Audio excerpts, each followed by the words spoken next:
She was the golden child, untouchable, never wrong, always first. Then Thanksgiving arrived, and I stood up and revealed the truth I'd been holding all along. Fork stilled, her smile vanished, and the room fell silent. In one breath, my words upended our whole family hierarchy. You know that feeling when you've been living a lie, not your lie, but a lie for other people?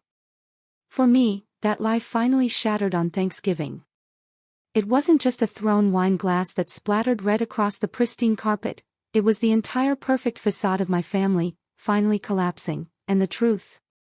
Oh, the truth was something no one, especially not my sister, was ready to face. My whole life, I was the quiet shadow to my sister Clara's blinding spotlight. I was 11 when I first noticed the script. Clara got a bigger slice of cake. When I asked my mom, Eleanor, why, she just smiled, patted my head, and said, because she's special, honey. And right there, that was the beginning. I was the background character, the footnote. Clara. She was the shining star, the miracle, the center of the universe. She's 33 now. Sharp jawline, even sharper tongue, and a fan club of relatives who genuinely believe she descended from the heavens. Me? My name's Alex. I'm 30. And for most of my life, I just played my role, kept my head down, and tried not to ruffle those perfectly feathered wings. But this year's Thanksgiving, man, it didn't go how anyone expected. Especially not Clara, and definitely not my mom, who had what I can only describe as a psychological eclipse right in the middle of dinner. Even my dad, Robert, who sat there for 10 whole seconds before whispering something that almost made me laugh out loud. But before we get to the wine throwing, the tears, and the whispered accusations, let me tell you how we even got there. This wasn't just one bad dinner. This was years in the making. A slow, silent pressure building until it finally cracked wide open at the worst possible time. We grew up in a small Indiana town where everyone knew your business. My parents, Robert and Eleanor, were both teachers. Strict but fair, everyone said. But that only really applied if your name was Clara. Clara could do no wrong.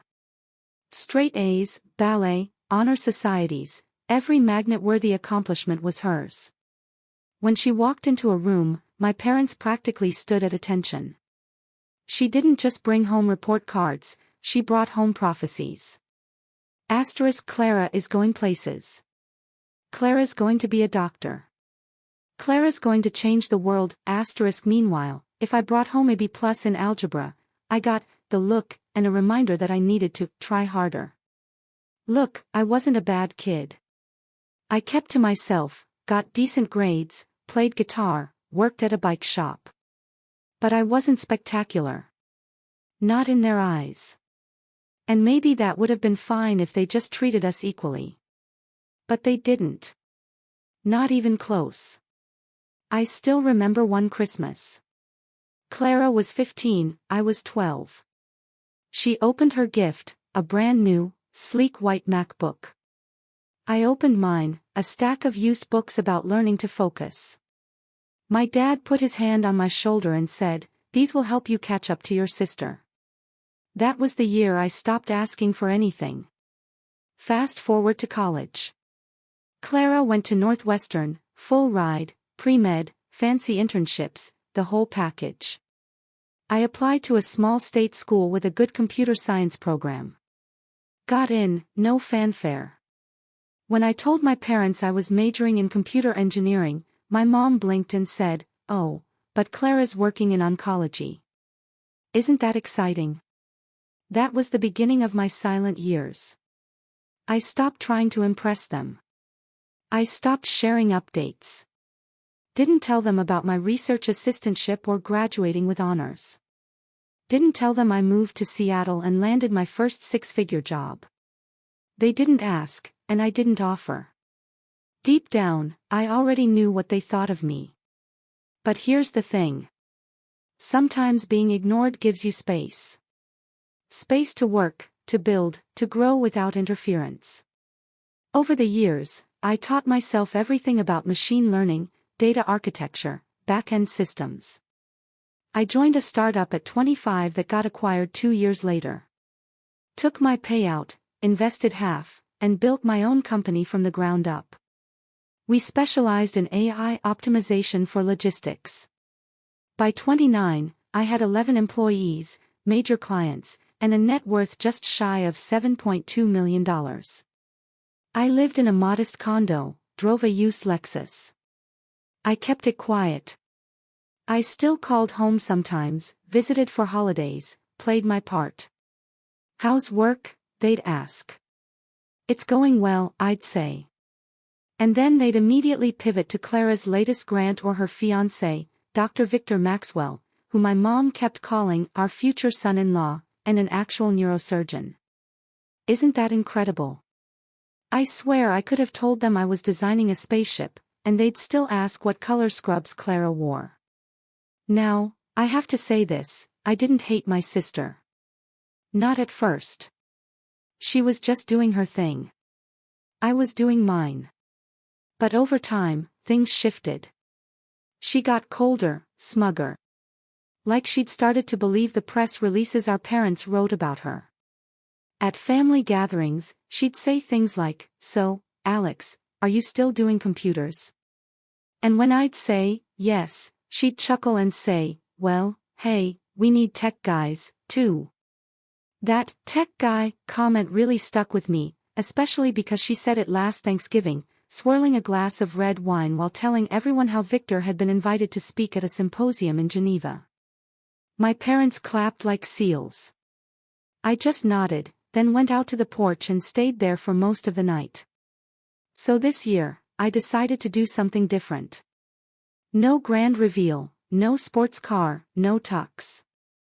I just decided I wasn't going to hide anymore. I'd answer questions honestly. I'd speak up. I wouldn't downplay what I'd built. Not out of spite, not out of pride, just because I was tired of pretending I was still that 12-year-old with the self-help books. Thanksgiving was at my parents' house again. Clara and Victor were already there when I arrived. She hugged me like I was a distant relative.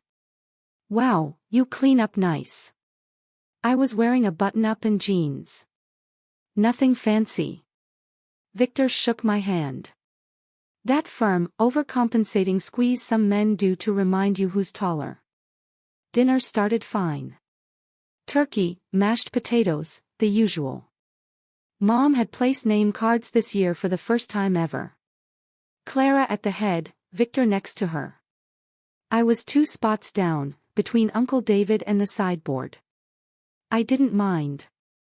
I'd been seated closer to the garage once. The first crack came when my cousin Sophia, 19 and majoring in graphic design, asked me what I did. "I run a software company," I said, casual. My mom jumped in. "Oh, Alex does IT support, I think." I paused. "Not quite. I founded a company that builds AI tools for optimizing freight and logistics. We've got contracts with some major shipping firms." There was a beat of silence. Victor raised an eyebrow. "Like, what kind of contracts?" I smiled. "Last quarter, we onboarded a client with an annual logistics spend of around $400 million. We helped them reduce waste and increase speed using predictive algorithms. It's been going well." My dad blinked. "You never mentioned that before." "I guess no one asked." Clara laughed. "That's cute, Alex. You always did have a vivid imagination." Sophia leaned forward. "Wait, are you serious? That sounds insane." I pulled out my phone, opened our website, and slid it over to her. "Here, that's us." She scrolled, eyes widening. "This is legit." That was the moment the temperature in the room changed. It was subtle, but I felt it, like someone had turned the volume down on The Clara Show, for the first time in decades. My mom looked confused. My dad looked stunned. Clara looked annoyed. Not threatened yet, but definitely annoyed. Victor just poured more wine. The questions started coming faster. Uncle David asked how many people I employed. Aunt Carol asked what city I lived in now. My parents didn't say much, but they kept glancing at each other like they were trying to do the math in their heads. And then Clara asked the question that finally cracked the mask. So, Alex, be honest. How much do you actually make? Like, salary-wise? I paused. I could have laughed it off, dodged it, said something vague. But I didn't. Not this time. Last year. About $850,000 in salary and bonuses. But most of my wealth is in equity. Equity, she scoffed. Company shares. I own 83% of the business. The silence that followed was loud. You could hear the clink of a fork on porcelain from across the room. And then my mom very softly said, "You're joking." I shook my head. Nope. And that was when things started to spiral. Clara leaned back, arms crossed, and muttered, "That's ridiculous." My mom's eyes started to glisten. My dad looked at me like I just told him I was moving to Mars, but no one said anything else for a few seconds. Then Victor chuckled, slow and condescending. Come on, man. If that were true, why are you living in a condo and driving a 10-year-old Lexus? I looked him in the eye. Because I don't need to prove anything. Clara snorted. Wow. So, you've just been lying to everyone this whole time. That's when my mom stood up. Her voice cracked when she said, "You lied to us, Alex." And I just stared at her, stunned. Not at the words, but at how fast the script flipped. But before I could even respond, Clara grabbed her wine glass and threw it. The room froze. The wine glass didn't shatter. That's the first thing I remember. How it should have shattered like in a movie, red wine splashing everywhere. Instead, it bounced. It landed sideways on the carpet by the china cabinet, rolling lazily to a stop while the wine soaked deep into the fibers. My mother gasped like someone had died. My father stood up abruptly, his chair scraping across the hardwood floor, jaw twitching like he wanted to say something, but couldn't figure out where to begin. And Clara? She just sat there, arms crossed, breathing heavily through her nose like some self-righteous dragon who just torched a village and was waiting for applause. I can't believe this, my mom finally said, voice trembling. Why? Why would you hide something like this from us, Alex? That part still gets me. Hide, like I'd stashed nuclear secrets or fake my death for insurance money. I didn't even know how to respond at first. My brain kept stuttering over the wine on the floor. The fact that I had just been accused not of doing something wrong, but of being something wrong. I wasn't hiding anything, I said slowly, keeping my tone calm. I just stopped trying to impress people who didn't want to listen. Dad scoffed. That's not fair. I looked at him. Isn't it? He opened his mouth, closed it, looked at Clara like she might help him form a sentence, then sat back down heavily. He didn't say another word for 5 straight minutes. Meanwhile, my mom turned her attention back to me, visibly trying to compose herself. She smoothed down the front of her sweater like that would settle her nerves. Alex, sweetheart, you have to understand how this looks. We're your parents. We should have known. You should have told us. You never asked, I repeated. We assumed you were doing okay. We didn't expect this. She gestured vaguely toward me like I was wearing a crown I didn't deserve. It's just a lot to take in. I could feel every eye at the table flicking back and forth between me and her like a tennis match. Cousin Sophia had gone quiet, her fork suspended midair. Uncle David was chewing mechanically, pretending to be invisible. Even Victor looked like he didn't quite know which team he was supposed to be on. Clara broke the silence again. You always had a chip on your shoulder, Alex. Honestly, this explains so much. Excuse me. She leaned forward, wine-stained lips curling into a smirk. You've always been resentful. I could feel it every time we were in the same room. You didn't like being the underachiever. And now what? This whole millionaire tech genius thing is supposed to make up for it. That did it. I looked at her dead in the eye and said, "No, Clara, this isn't about you." She laughed, full-on laughed. "Oh, please. Of course it is. You had to make a scene. Had to steal the spotlight. Thanksgiving of all times." "I didn't steal anything," I said. "You just assumed I'd stay quiet forever." And then, as if on cue, my mother placed her hand over Clara's and said softly, "Clara, honey, maybe we should all just take a breath." There it was again. That quiet gesture of comfort. That subtle alignment of sides. No one comforted me when the wine was thrown. No one asked if I was okay. They instinctively moved to protect her. Something in me cracked. I stood up slowly and picked up my plate. "I think I'll eat in the living room." My mom blinked. "Don't be dramatic." "I'm not. I'm just done pretending this is normal." I walked out without waiting for a response. The silence that followed me was heavier than the food in my hand. In the living room, I sat down on the couch and started cutting into my turkey. My hands were steady, but my jaw was clenched so tight I could hear it clicking. A few minutes later, someone sat beside me.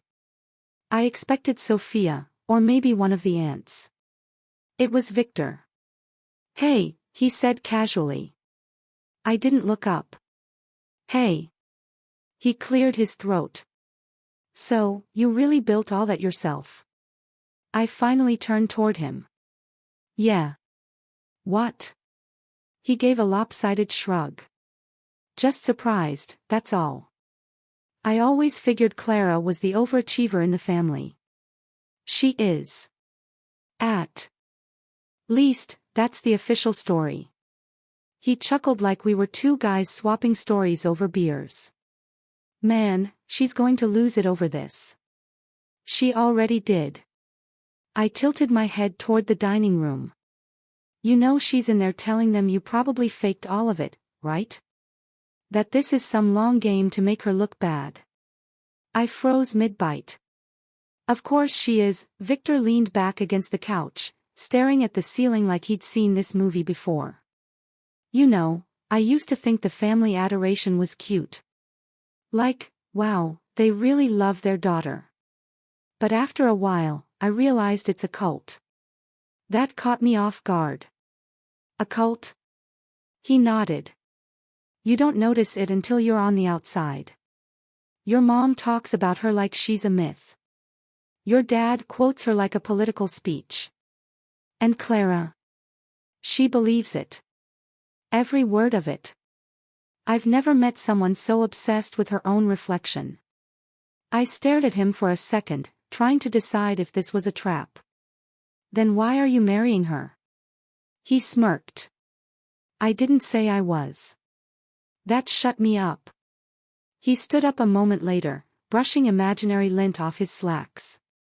"Just thought you should know what's being said back there. Good luck." And with that, he walked off, leaving me sitting there with a plate of turkey and 100 thoughts bouncing around in my skull like marbles in a tin can. A few minutes later, Sophia slipped in. She perched on the armrest like a bird testing the air. "Hey," she said gently. That was intense. "Yeah." She hesitated. "I just wanted to say, I think it's really cool what you've built." Like, I had no idea. They never talk about you, you know. That part stung more than I expected. "I know." She glanced toward the hallway then back at me.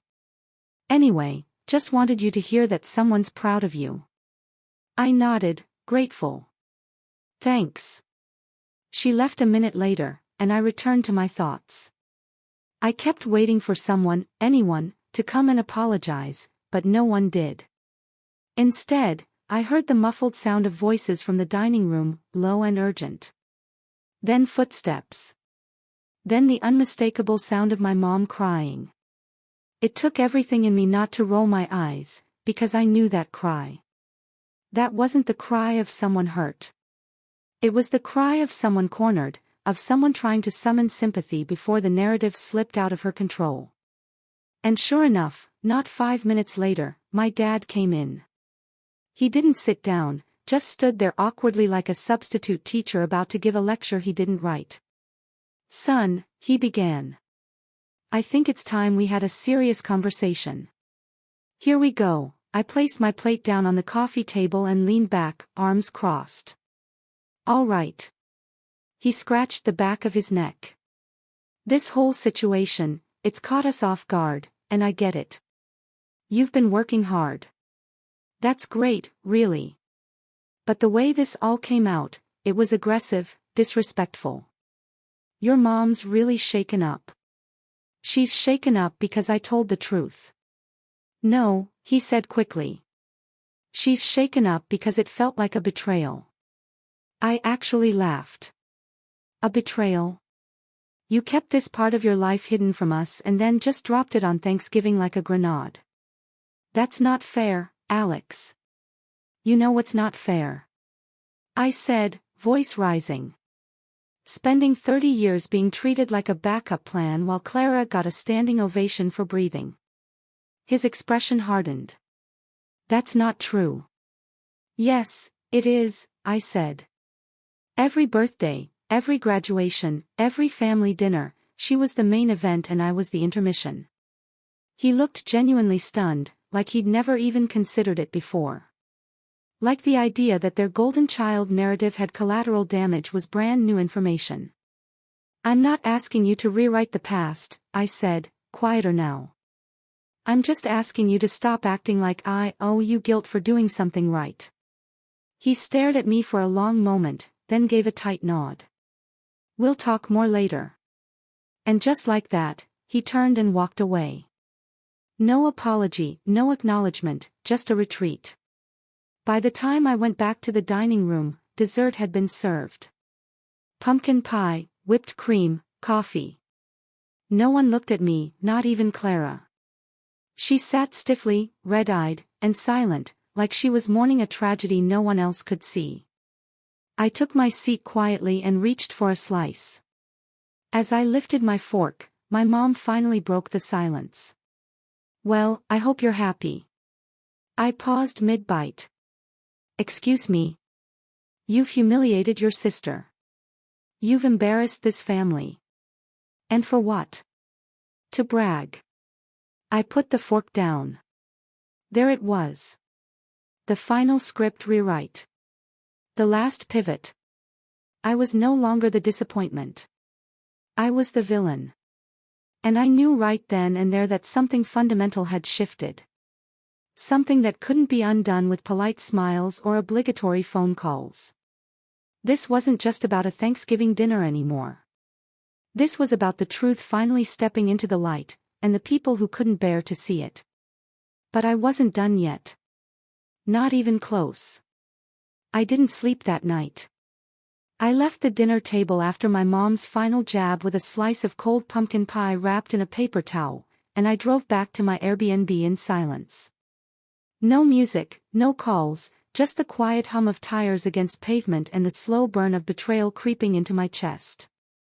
When I got to the Airbnb, I sat on the edge of the bed and stared at the slice of pie like it might answer the question I couldn't shake. How did telling the truth make me the villain? All my life, I had swallowed slights so small they seemed harmless on the surface. Comments, glances, omissions. But together, they built a wall I wasn't allowed to climb. And when I finally stood at the top, looking down from a place I'd built with my own hands, I was punished for not staying where they left me. I barely slept. My mind kept replaying my mother's face when I told her the truth. Not proud, not curious, not surprised, hurt, like I had stabbed her in the back. By morning, I had 3 texts. One from Sophia, you okay? Yesterday was, yeah, let me know if you want to get out of the house today. One from Victor, they're spinning. Just FYI. Might want to get ahead of it. And one from my mother, call me. We need to talk about what happened. I ignored all three for an hour while I drank weak coffee and stared at a blank TV screen. Then curiosity got the best of me, and I called her. She picked up on the second ring. Alex. Her voice was tight. Rehearsed. I'm glad you called. You asked me to. Pause. Well, yes. I wanted to clear the air. I waited. I've been thinking, she continued. And I realized things got out of hand yesterday. Emotions were high, but your sister is still processing everything, and so are we. This was a lot to take in. I noticed. She ignored the tone. We've always wanted the best for you, but Clara, she's had to work so hard to get where she is, right? And I haven't. You know that's not what I meant. It's exactly what you meant, Mom. That's always what you've meant. Another pause. I could hear her breathing through her nose, like she used to when she was annoyed I hadn't emptied the dishwasher. I think it would be a good idea, she said finally, if you apologize to your sister. That actually made me laugh. You're kidding. She's devastated. You humiliated her in front of the entire family. You ambushed us, Alex. I sat there in stunned silence for a few seconds. You think I planned that? Well, she hesitated. It certainly felt like a performance. A performance would have involved fireworks and a saxophone solo. I answered a question. You showed off, she snapped, finally dropping the gentle tone. You made her feel small on purpose. You embarrassed her. I could feel something inside me twisting. Not rage. Not yet, but a slow, tightening coil of clarity. Mom, I said, voice low. You do realize that she threw wine at me, right? That she insulted me. That you accused me of lying. But somehow you're more upset that people stopped clapping for her for 5 minutes. She didn't respond. I'm not apologizing for being successful, I said. And I'm definitely not apologizing for your discomfort. She exhaled sharply. Then I don't know what else there is to say. Maybe nothing. And I hung up. That was the moment something snapped in me. Not out of anger, but resolve. For the first time, I saw the situation not as a wounded son desperate for approval, but as a man realizing he didn't owe anyone anything anymore. But the betrayal didn't end there. 2 days later, I got a text from Victor. Just 3 words, check your email. I did. And what I saw made my stomach drop. Attached was a forwarded thread from Clara's email. It had been sent to several people in the family, Uncle David, Aunt Carol, even Grandma Evelyn. The subject line, concerning Alex's claims. The email was several paragraphs long. I read it 3 times just to make sure I wasn't misunderstanding. In it, Clara calmly and professionally questioned the legitimacy of my company. She said she'd done a little digging and couldn't verify any of my client contracts. She implied that I might be involved in shady tech dealings or overstating my success for personal validation. She even said I might be in a manic phase.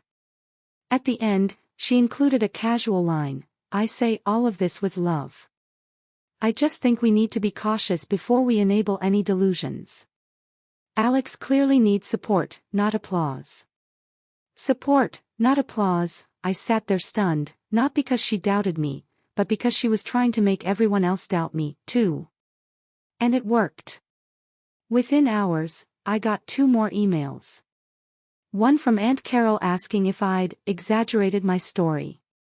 And one from my mom, Alex. Your sister showed me the emails. I'm not sure what's going on, but I think you need help.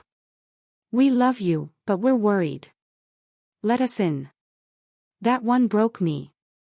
Let us in. Where had they been when I was a teenager building code in my bedroom because I had no one to talk to? Where were they when I got my first patent approved, or when I landed my first client? Let us in. They had never even knocked. I called Victor. He picked up on the first ring. I'm assuming you saw it. Yeah, I said, still trying to process. What is wrong with her? He sighed. You want the truth? Always. She's always been like this, but this is new. This is next level. She's trying to destroy my credibility. She's scared. The crown slipped, and she's grabbing at anything to keep it. I paused. Why did you send it to me? Because you deserve to know. And because I think I might be done with all this. There was something final in his voice. You're leaving her. I don't know yet, but I see it now. The manipulation, the control, the way your parents feed it. We were quiet for a while. Then he said, you should come back. Say nothing. Just show up. To what? Let them keep painting me as the delusional brother. No, he said. To show them you're not going anywhere. To remind them you don't need their approval. I didn't respond, but the idea planted itself like a seed. The next day, I went back to my parents' house. I didn't call ahead. I just knocked on the door around 3 p.m., wearing jeans and a black coat, holding a thick folder in my hand. My mom answered, surprised. Alex, are you all right? I'd like to talk, I said, stepping inside. She hesitated, then nodded. My dad was in the living room. Clara was on the couch with a cup of tea and a smug expression that faltered the moment she saw the folder in my hand. Good, she said, setting her cup down. I'm glad you came. We really need to discuss. No, I interrupted. I need to say something.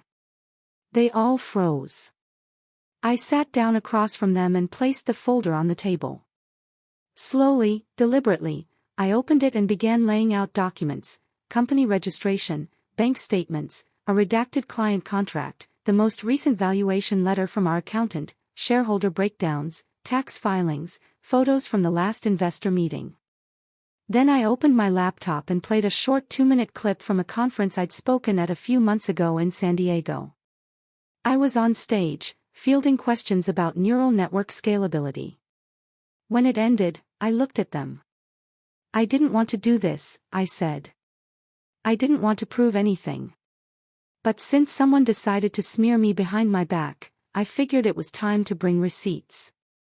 My dad's face was unreadable. My mom looked like someone had unplugged her brain. And Clara. Clara's expression twisted into something bitter and unfamiliar. I never meant to smear you, she said, voice trembling. You accused me of being mentally unstable, I said. You sent emails to the entire family saying I fabricated everything. I was just worried, she snapped. You ambushed us. You lied. I never lied. I said, louder now. I just stopped telling you things because you didn't care. And now that I've built something real, something bigger than anything you imagined for me, you're trying to tear it down because it doesn't fit the story you wrote. You're twisting this, she said, standing now. You think you're so perfect. You think just because you made some money. It's not about money, I interrupted. It's about respect. About finally being seen. And you, all of you, can't handle the fact that I did it without you. My mom stepped forward as if to calm things, but I raised a hand. No, I'm not here for a group hug. I'm here to set the record straight. I packed up the folder, slid the laptop back into my bag, and stood. For the last time, I said, looking Clara dead in the eye. I'm not your shadow, and I never was. Then I walked out, and for the first time in my life, I didn't feel like I owed anyone an explanation. I wasn't running away from the family I grew up with. I was walking toward the man I had become. I thought walking out of that house would feel like closure, that I'd finally get to slam the door shut on decades of second place and sit with the satisfaction of having stood my ground.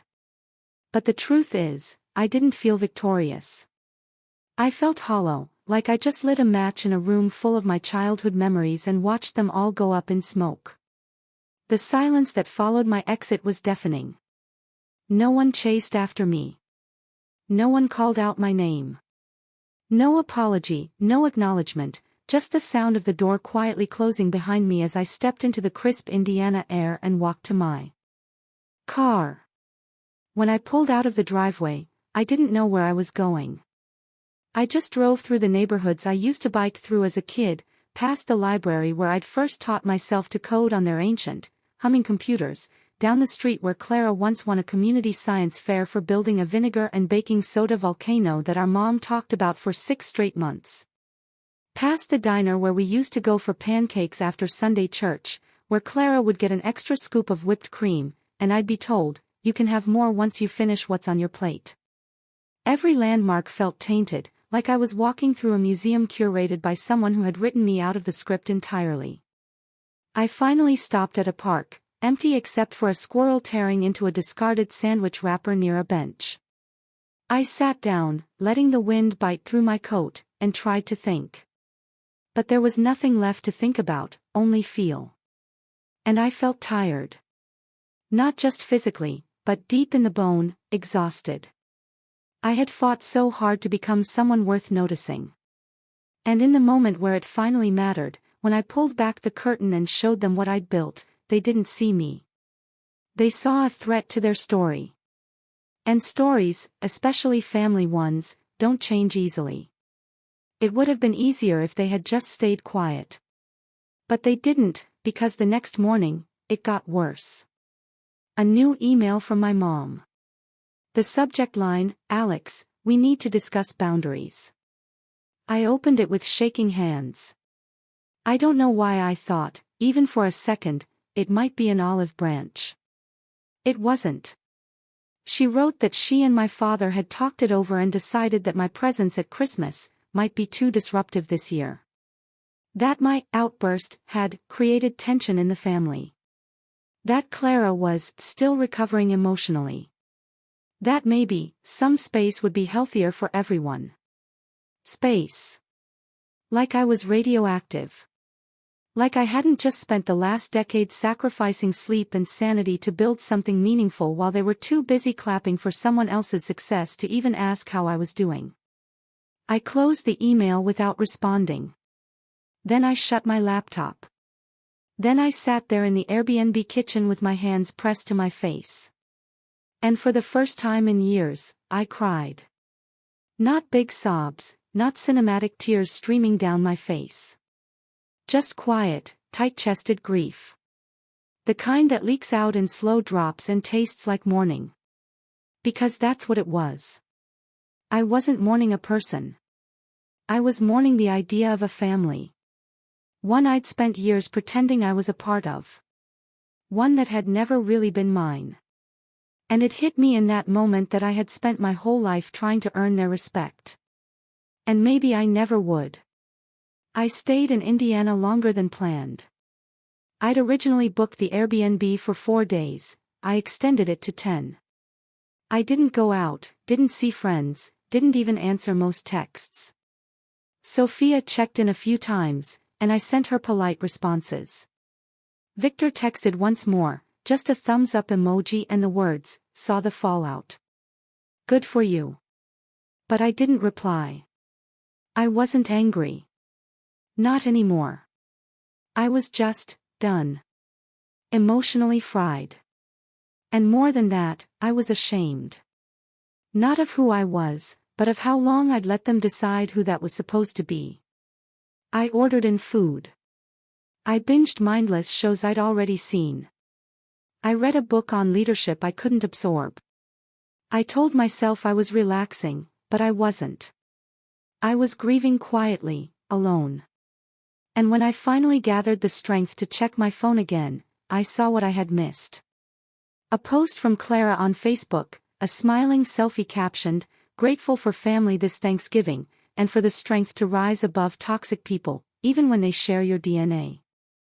I stared at it for a long time. The comments were exactly what you'd expect. "You're so strong, Clara. Ignore the haters. You shine no matter what. They're just jealous of your success. Family isn't always blood. Stay close to the ones who support you." I didn't respond. I didn't need to. Because that post told me everything I needed to know. She wasn't just rewriting the narrative. She was weaponizing it. I was now the toxic brother, the ungrateful one, the liar, the dramatic embarrassment who tried to overshadow her at Thanksgiving.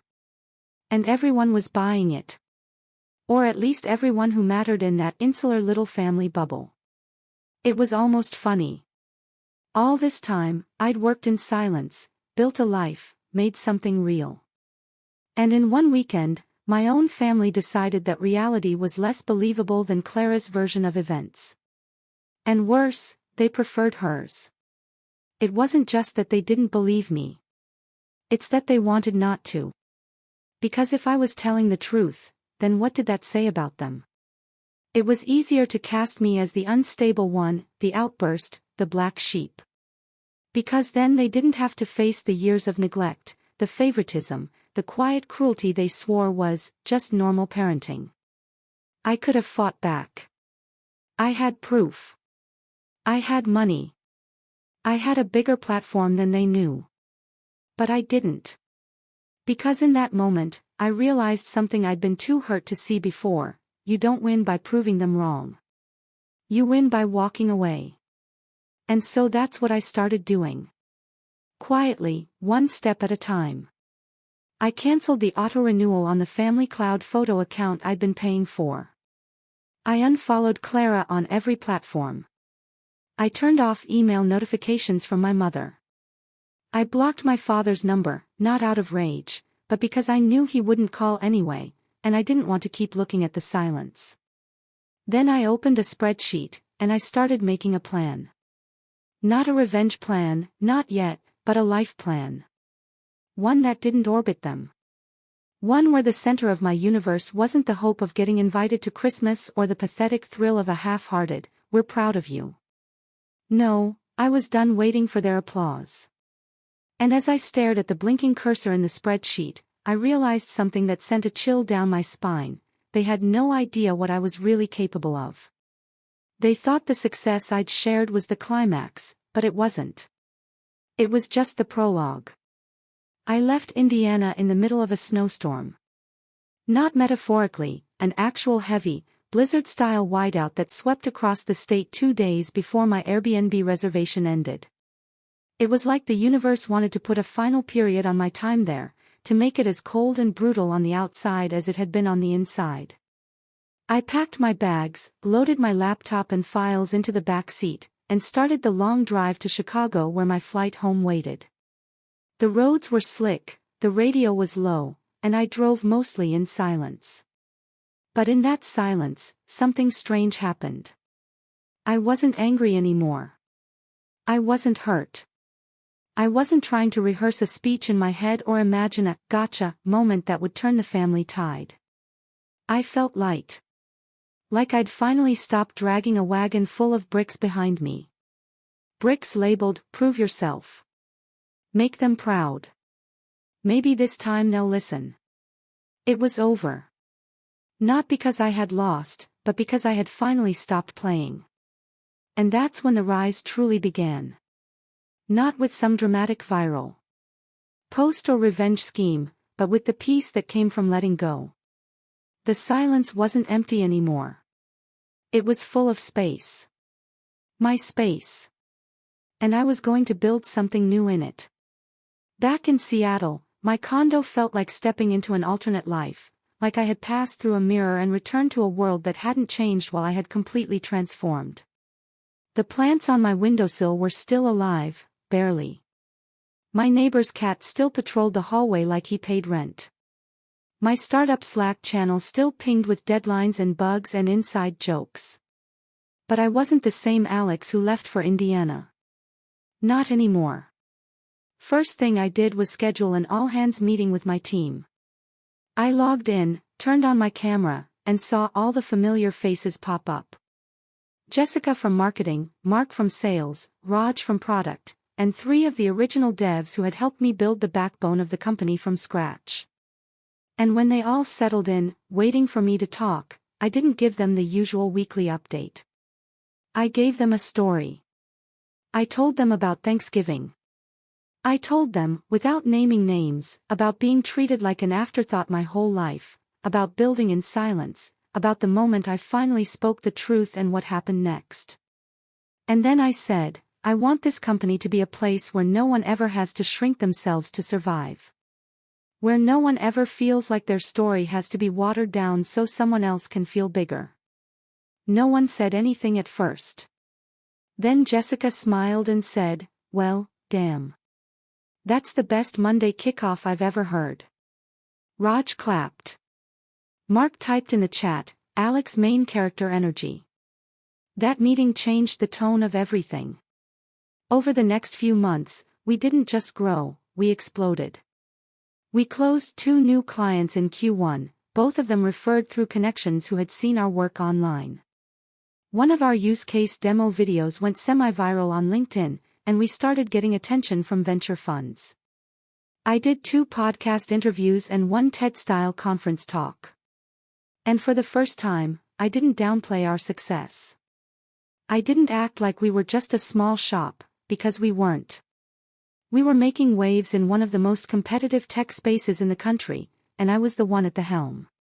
With growth came money, more than I'd ever really known what to do with. I upgraded my condo, not to a mansion, but to a sleek, modern townhouse with a rooftop garden and space for a recording studio. I started working with a personal trainer 3 times a week. I hired a financial advisor, not because I was worried about losing money, but because I wanted to learn how to move it, how to make it work for causes I cared about.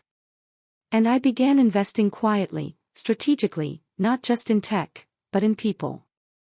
I reached out to small business owners with good ideas but no resources. Artists who needed grants. Coders in underrepresented communities who just needed someone to believe in them. I created a micro-investment fund and called it First Shadow. A name that meant nothing to anyone else but everything to me, because I'd lived in the shadow, and now I was giving others the light. A few weeks after launch, I got an email from Sophia. Subject line, have you seen this? Attached was a screenshot of a Facebook thread. A family cousin had posted about exciting career opportunities in the tech field, and someone in the comments had said, you should talk to Alex. I heard he's doing something huge out in Seattle. Underneath that, a comment from my mother, let's not exaggerate. He's always been a bit theatrical. That one stung. Not because it was shocking, but because it was expected. That's who she'd always be. Who they'd all always be. And I wasn't going to change it. But I didn't have to anymore. Because for every one of them, there were 10 others now. People who saw me, respected me, believed in me. I was building something bigger than a company, bigger than revenge. I was building a legacy. The next milestone came 6 months after Thanksgiving. A major logistics firm, one of the top 5 in the country, signed a 7-figure deal with us. I flew out personally to finalize it. At the signing table, their CEO looked at me and said, I have to admit. When your name came across my desk, I thought you were older. I get that a lot, I said. What you've built is impressive, she added. And fast. Where did you learn to do all this? I smiled. In a quiet house, I said. With a lot of time to think. She didn't ask more, just nodded. Sometimes the people who get you don't need the full story. A week later, I got a call from Victor. We hadn't spoken in months. I answered, unsure of what I'd hear. Hey, he said. We never really finished our last conversation. I said nothing, letting the silence carry the weight. She knows, he continued. She knows I'm done. I left, packed up, and moved out 3 weeks ago. She's still telling people I'm just taking space to find myself, but I filed the paperwork already. He let out a breath. She's unraveling, Alex. Not just about the relationship, about you. What do you mean? She keeps bringing you up, asking why you get attention now. Why everyone's talking about you. It's eating her alive. That's not what I wanted, I said quietly. I know, he replied. But it's what happened. I didn't ask how the rest of the family took the breakup. I didn't care. I only asked one thing, do you regret it? He paused. No, he said. Not anymore. It was around that time I started getting media attention. Nothing huge, just mid-tier tech blogs and a few industry newsletters. But one story really caught fire. It was titled, "The Quiet Millionaire Who Built a Logistics Empire Without a Whiff of Silicon Valley." It told the story of a soft-spoken founder who built a multi-million-dollar AI company without venture capital, without legacy family support, and without the noise of self-promotion. It talked about First Shadow, about how I was investing in others, about how I believed in building something real, not just something loud. The story went viral in a way I wasn't expecting. New followers, new connections, invitations to panels, podcasts, summits. People love the idea of a quiet disruptor. And while I appreciated the attention, I didn't need it, because I knew the truth. I hadn't done any of this for the spotlight. I did it to stop shrinking. And now there was no going back. Of all the ways the story could have ended, I never thought it would be a wedding invitation that pulled me back in. It arrived in the mail one morning, tucked between a property tax notice and a flyer for luxury tile installation. I didn't recognize the envelope at first. Gold trim, heavy cardstock, my name written in a perfectly rehearsed script that tried too hard to look handwritten. Inside was a save-the-date card for Clara and Victor's wedding, June 14th, 4 p.m., Heritage Ridge Country Club. I sat there in my kitchen, coffee still steaming beside me, and just stared at it. She was actually doing it. After everything. After the Thanksgiving wine throwing, the smear emails, the quiet character assassination, the breakup Victor himself had told me about, she was pretending like none of it happened. And then I looked closer at the card. It wasn't just a standard wedding invite. It was a showcase. There was a full-blown insert listing the venue, dress code, registry links, charity donation options, and even a QR code that opened a digital memory book with their engagement story, which, for the record, was a lie. I remembered the real story. She told it over Thanksgiving dinner last year, and it didn't involve any of the poetic lines she'd now written into her fairy tale. But what got me most of all, a list of featured speakers. There were 3 names. One was her college mentor. One was a close friend from med school. And the third, Robert Hayes, father of the bride toastmaster. No mention of me. Not as a guest speaker, not even as a groomsman, just my name on the invite, tucked in with 120 other guests. And knowing Clara, that meant I was a seat filler. A prop. Another pair of clapping hands in the audience while she played the starring role in her curated Cinderella moment. But here's what Clara didn't know. I had already started my revenge. Not the screaming kind. Not the petty, obvious kind, but the kind that moves quietly in the background, like a chess player sacrificing pawns for positioning. And by the time that wedding came around, checkmate would already be in motion. It started with a question. Not how to get revenge. But why, what did I want? A dramatic confrontation. A public takedown. No. What I wanted was simpler than that. I wanted truth. I wanted her to feel, in front of every person who ever praised her, the same sting I felt sitting at Thanksgiving year after year, hearing my own accomplishments treated like background noise. I wanted her perfect image to crack. Not through force, but through reality. And reality, as it turned out, was on my side. Because Victor had told me something months ago that I hadn't forgotten, she's unraveling. So, I started looking. Not stalking, just observing. Every public post, every tagged photo, every professional profile, every small inconsistency between what she said and what was actually there. And it didn't take long before I found it. A discrepancy in her medical board certification. Now, let me be clear. I wasn't digging through private files. This was all public information, but her LinkedIn claimed she was board certified in neurology. Yet, the official state licensing board said she was still pending completion of her final specialization hours. In other words, she jumped the gun. And in the medical world, that's a big deal. Especially when your wedding is being framed as a networking gala with half the guest list made up of hospital executives and donors. It wasn't fraud, not legally, but it was definitely a lie, a calculated one, and it gave me exactly the thread I needed to start pulling. I reached out to a friend of mine named Maya, an investigative podcast host I had met during one of my TED-style events in Portland. Maya had built a reputation on peeling back polished veneers and exposing the truth underneath. Her last expose had gone viral after uncovering a nonprofit's misuse of grant funding. I told her about Clara, about the disparity in credentials, about the way she carefully sculpted her image for maximum applause. Maya was intrigued but cautious. "She's not running for office," she said. "Why should people care?" "Because this isn't about one lie," I told her. "It's about how many people believe it."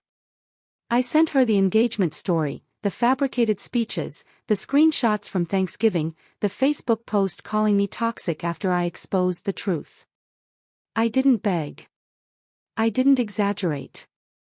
I just let the facts speak.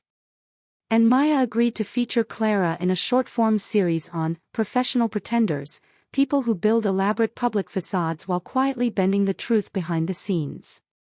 Nothing illegal, just curated deception. It would run the week before the wedding. I didn't give them the wedding date. They found it on their own. Meanwhile, I played the part. I RSVP'd, yes. I bought a tailored suit, subtle, sharp, charcoal gray.